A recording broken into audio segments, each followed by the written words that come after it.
السلام عليكم ورحمة الله وبركاته. الحمد لله رب العالمين القائل في كتابه الكريم: قد جاءكم من الله نور وكتاب مبين. والصلاة والسلام على أشرف الأنبياء والمرسلين نبينا محمد القائل: خيركم من تعلم القرآن وعلمه.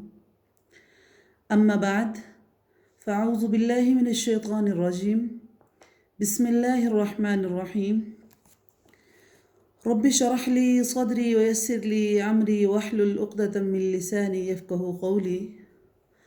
رب زدني علما، رب زدني علما، اللهم ربنا زدنا علما.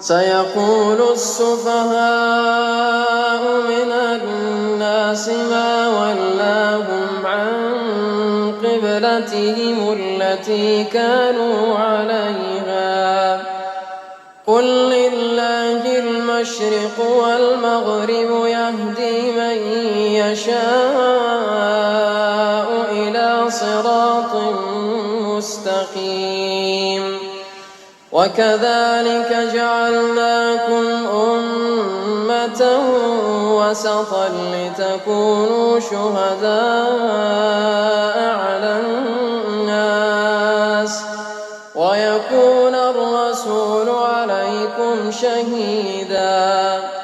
وما جعلنا القبلة التي كنت عليها إلا لنعلم من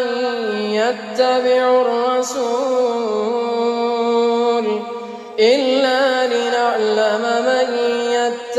الرسول ممن